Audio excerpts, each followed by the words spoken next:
मोहम्मद आगे खान।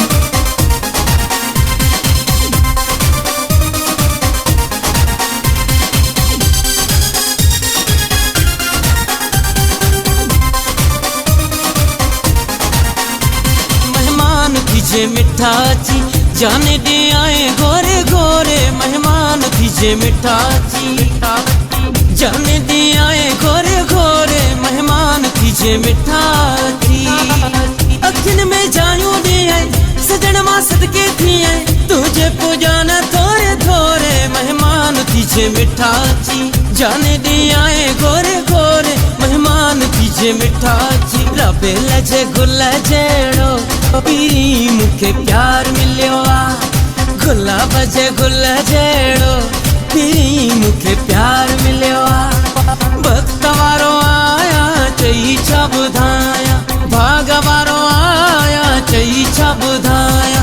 रबे लजे गुलाब जे रबे लजे गुल जेड़ो पीरी मुखे प्यार मिलियो आ। गुलाब जे गुल जेड़ो पीरी मुखे प्यार मिलियो आ। वंजण वारा हेॾे निहार मुझा यार तू। वंजण वारा हेॾे निहार मुझा यार तू। हेॾे निहार मुझा यार तू दोस्त दिली दिलदार मोहम्मद आगे हेॾे खान। निहार मुझा यार तू दोस्त दिली दिलदार तू। वंजण वारा हेॾे निहार मुझा यार तू। वंजण वारा हेॾे निहार मुझा यार तू।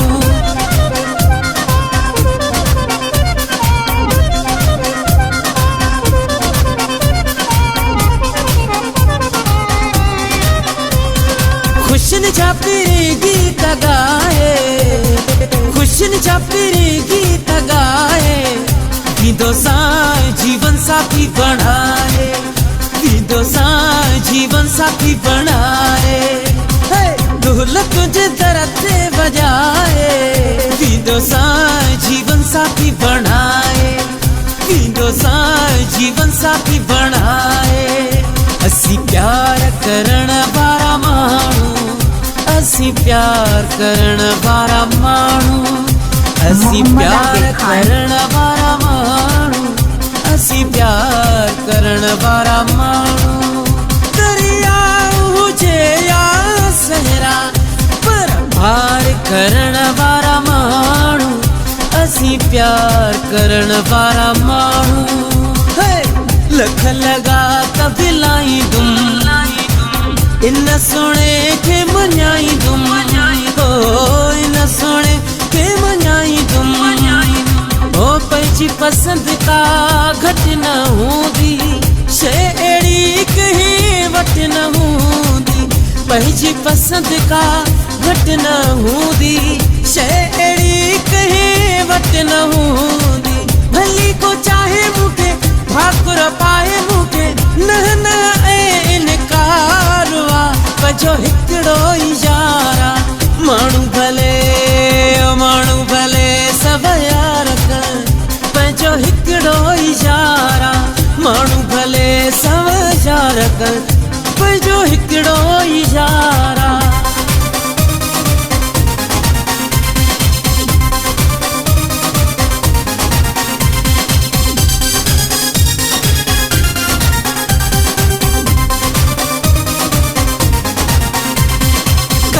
अखड़न वारे सां गाड़े चपड़न वारे सां मूंखे मोहबत थी वई आ। पश्चिम जहिड़े प्यारे सां हाणे भागु खटाए दोस्तो अल्लाह अल्लाह भागु खटाए यारो। कारन अखड़न वारे सां गाड़े चपड़न वारे सां मूंखे मोहबत थी वई आ।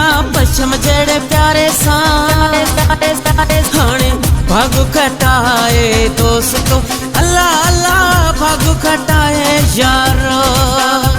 मेहमान थीजे मिठा ची जाने दे आए गोरे गोरे। मेहमान थीजे मिठा ची जाने दे आए गोरे गोरे। मेहमान थीजे मिठा ची अखिन में जायूं दे आए सजन मां सदके थी आए।